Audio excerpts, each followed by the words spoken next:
Is the clock running out on TikTok?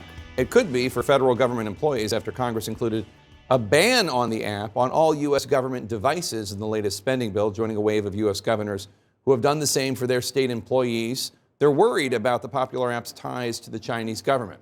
Lawmakers on both sides of the aisle concerned. Listen. TikTok is an enormous threat. This company should be banned. I don't know why they're allowed to operate in the United States. I think it gives the Chinese Communist Party an opportunity to spy on all of us.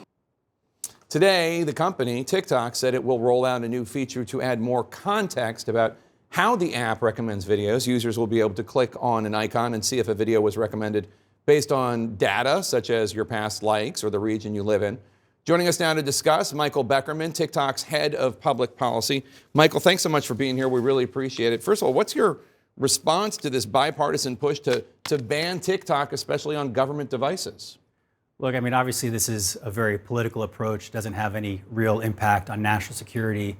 But the concerns they're raising are ones that we think are solvable, and we have a really comprehensive solution. And so the better question is maybe for the administration on enacting a security deal that actually safeguards information for all Americans. A security deal with TikTok or with the Chinese government? With TikTok.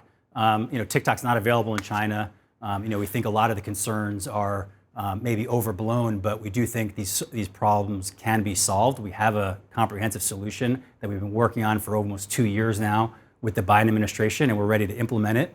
And I think that's probably the best place to start this conversation. So, well, the place that a lot of these national security experts and members of Congress started is with China's national intelligence law from 2017, as you know, which states, quote, any organization or citizen shall support, assist, and cooperate with state intelligence work in accordance with the law and maintain the secrecy of all knowledge of state intelligence work, unquote, which a lot of national security experts and members of Congress interpret this as saying that this law compels any private company in China to cooperate with Chinese national intelligence any way they want, which means that you sitting here right now, although I'm sure you wish you could, you cannot guarantee that the Chinese government can't get access to the TikTok user database. That's what people are worried about.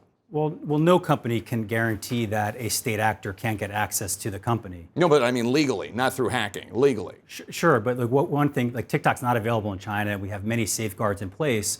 But again, if that's the concern, there are many companies that this would apply to, but the unique thing for us is that we do have a solution that's ready to be deployed that we've already proactively worked on with companies like Oracle to safeguard Americans' user data, and we're ready to do it as soon as the administration is ready to act. But what's the workable solution? How do you solve it? I mean, we had the top Republican commissioner at the Federal Communications Commission, Brendan Carr, on the lead last week. I want you to get your reaction to what he told us about the Chinese government and access to user data. Underneath of it, it operates as a sophisticated surveillance tool. It's pulling everything from search and browsing history, keystroke patterns, potentially biometrics, including face prints and voice prints. And for years, we were told, don't worry, none of this is stored in China. But there was some internal communication from TikTok leaked over the summer that showed, quote, everything is seen back in China. So it's a real concern. Well, I appreciate, I know Brandon Carr has been really interested in this issue for a while, but as you know, he's not on a government agency of jurisdiction over this, and he's not an expert. And in fact, all the things that he rattled off are all false about information that we collect. But the one thing that is accurate is we do store data here in the US, and we're moving things over to the Oracle Cloud. And if this is a concern that people have, we have a solution that we're ready to implement to ensure that Americans' user data is protected. What about that the document, the internal communication from TikTok that leaked over the summer that showed everything is seen back in China? That's just not accurate. I mean, we have a U.S.-based security team. We're working with Oracle. We're working with actual security agencies within the government.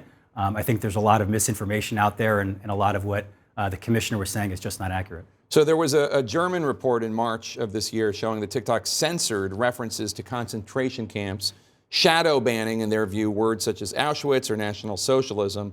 And the fear is the U.S. State Department obviously has accused China of genocide, holding up to 2 million ethnic Uyghurs and other ethnic minorities in detention camps, concentration camps in the Xinjiang province, and that's what TikTok was censoring, not necessarily references to the German concentration camps. First of all, do you acknowledge that the Chinese government has these Uyghurs and others in concentration camps? Look, that's not something that I focus on, but I can tell you that for content moderation is done from the United States. We do not censor content on behalf of any government.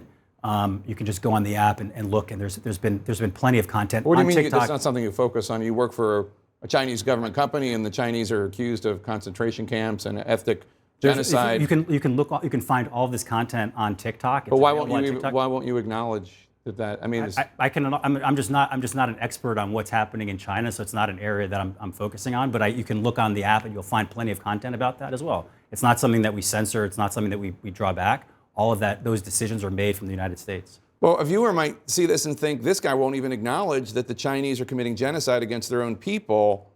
Why, they would probably interpret that to be like you're afraid of being fired if you acknowledge that.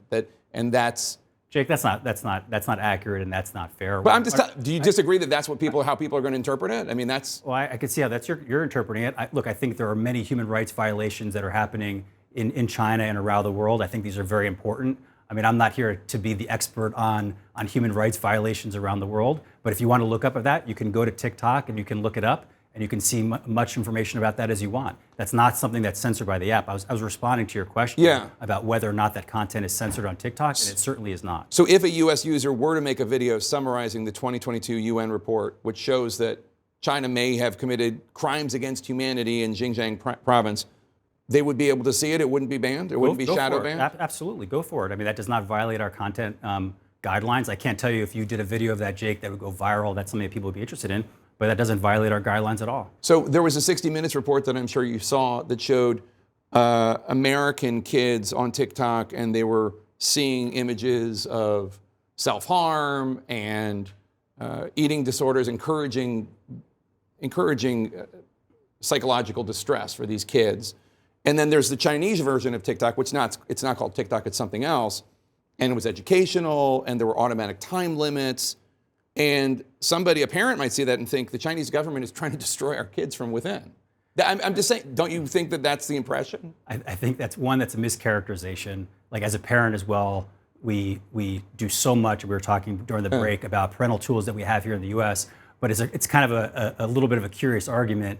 The same people that are complaining about employees in China and access from China, all these things, are also suggesting that here in the U.S. we should imply Chinese-style media rules.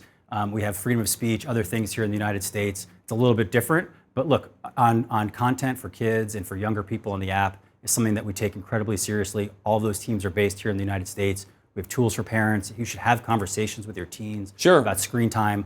But content that's dangerous like that, I don't think that's a fair characterization of what people are actually seeing on the app. You think that TikTok's getting a really bad rap, and a lot of people that are just projecting their concerns about the Chinese government onto, in your view, a harmless app. Is that fair characterization? We take all the concerns seriously. Our goal is to earn trust. We're living in an era now where there are legitimate concerns with all apps, and there should be, about what data is collected, about safety, security. We take those really, really seriously. We've been leaning into transparency. We've been leaning into safety.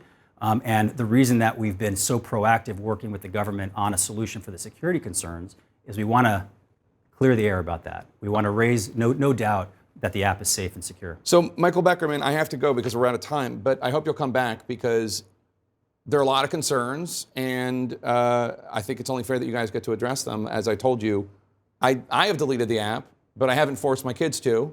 And the only reason I deleted it is because national security experts said, you need to get that off your phone. We hope to convince you, get you back. All right, Michael Beckerman, I appreciate you coming and taking the questions. That's important.